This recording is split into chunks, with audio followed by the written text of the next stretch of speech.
L'île des gladiateurs. On suit...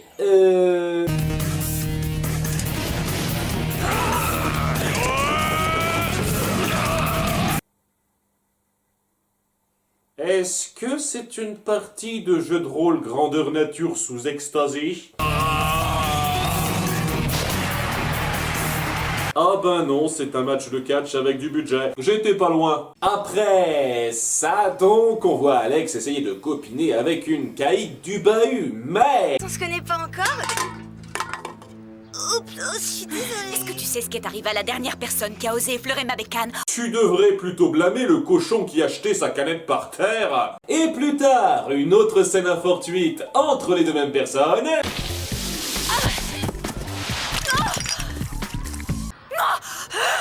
Oh, je suis désolée. Mais quelles étaient les chances!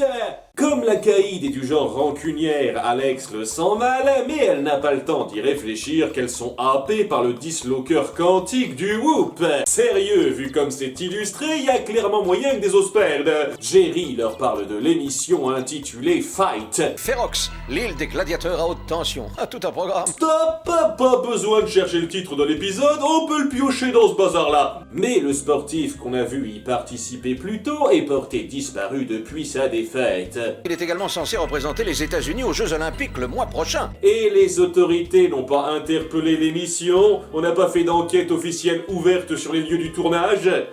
Pourquoi on fait directement appel à des espionnes? Nos héroïnes partent donc enquêter là-bas sous couvert d'être des concurrentes et elles y rencontrent le Big Boss. Vince King est mon nom, promouvoir les combats de gladiateurs est ma mission. Vince King, bordel. Il leur fait faire le tour de l'île avec ses différents climats générés par magie de ce qu'on en voit avant qu'elles enfilent leur tenue de combat étonnamment sobre pour commencer le spectacle. L'heure est enfin venue de découvrir nos nouvelles concurrentes, mesdames et messieurs. Merci aux gens du public de la dernière fois d'être revenus aux mêmes places. 3, 2, 1, lâchez la horde de loups. Oui, je suis sûr que cette émission n'a reçu aucune poursuite judiciaire coûteuse qui lui aurait fait mettre la clé sous la porte. Si c'est comme ça que tous les participants sont accueillis, il ne devrait pas y avoir eu qu'une seule disparition. Après avoir échappé aux loups féroces qui voudront peut-être se rabattre sur le public après ça, nos héroïnes sont accueillies par la Ligue des méchants de comics rejetés. S'il vous plaît, donnez-moi au moins une apparition dans une histoire de Flash ou Green Arrow. Heureusement, nos espionnes ont leurs gadgets qu'elles utilisent devant des millions de spectateurs. Au moins, ça va dans le ton de l'ambiance. Et Vince King ne supporte pas qu'elle gagne. Parce que ça n'arrive jamais. Vous réussissez à conserver votre audience comme ça? Et alors que Sam se faufile dans les égouts du coin, Jerry a des nouvelles. Mauvaise nouvelle, j'ai appris que plusieurs autres athlètes avaient à leur tour mystérieusement disparu sur le tournage de Fight. Et c'est que maintenant que vous vous en apercevez, tous ces autres sportifs avaient rien de prévu dans leurs agendas et c'est pour ça que personne n'a remarqué leur absence jusqu'à présent. Elle voit alors les sportifs captifs asservis à s'entraîner. C'est ce qu'ils faisaient déjà avant, normalement. Et ne se fait pas capturer juste après. Il y a du progrès, puis nos héroïnes se regroupent. Des prisonniers, un satellite espion et un collier électronique. King mijote quelque chose, c'est évident. Non, tu crois? Qui sait, c'est peut-être juste un stage de remise en forme qu'ils ont tous accepté de suivre sur un coup de tête. Pour des espionnes de renommée internationale, je trouve qu'on passe beaucoup de temps à patauger dans des égouts puants. Maintenant que tu le dis...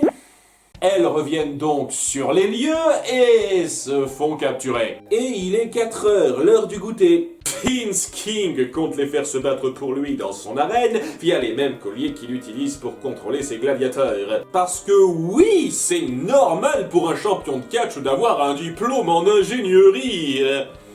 Est-ce que ce gars ce serait pas Motorhead dans Kim Possible en fait? Oui, en effet, c'est l'idée. Passez-leur les colliers autour du cou, je dois aller vérifier l'audimat. Je dois être absent quand elles s'échapperont. Mais l'une d'entre elles ne s'esquive pas à temps et c'est un point de plus pour Sam qui appuie sa place de tête. On la laisse tranquillement se carapater pour aller prévenir les autres et avec l'aide du sportif que Clover a sauvé tantôt dans l'épisode, ils fonce désactiver le signal qui est malheureusement gardé. Comment on va faire pour détruire le satellite avec tous ces super gladiateurs dans les parages? Il nous faudrait un appât. Eh oh, coucou les guignols, c'est moi que vous cherchez? Et Vince King ne remarque pas ça sur ses caméras. Il laisse tous ses gladiateurs chasser une seule fille alors qu'il sait qu'ils sont trois. Réfléchir, c'est pour les mauviettes. Bon, il préfère les attaquer lui-même avec son avion qui fait piou-piou. Mais pas longtemps car il se pose peu après. Et Sam, la princesse guerrière, apparaît rapidement devant Alex, histoire de satisfaire le fétiche du jour, tandis que nul Hogan se fait avoir par un tour vieux comme le monde.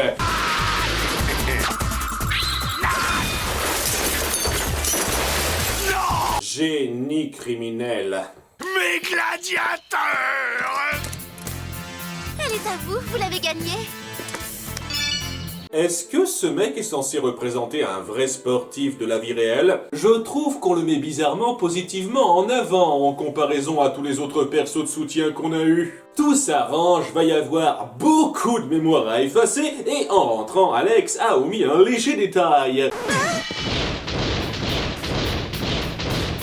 Ah oui, zut, l'intrigue secondaire qui n'a quasiment jamais rien à voir avec notre aventure centrale. Étant à bout, elle craque un peu. Trop, c'est trop. Écoute-moi bien, espèce de sauvage. J'ai été pourchassée par une meute de loups affamés, on m'a bombardé à coups de rochers et j'ai lutté contre des gladiateurs toute la nuit. Alors si tu veux qu'on mette les choses au point, viens prendre une raclée, je t'attends. Et plutôt que de se dire on va éviter la folle dingue, la Caïd adore le cran qu'elle affiche. Je savais pas que tu étais une vraie dure. Tout compte fait, c'est plutôt sympa. J'aime les psychopathes comme moi. Ah, c'est le début d'une grande amitié.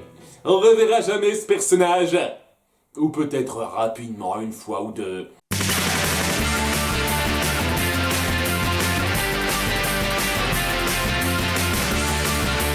Et le fétiche du jour est... la guerrière en armure légère.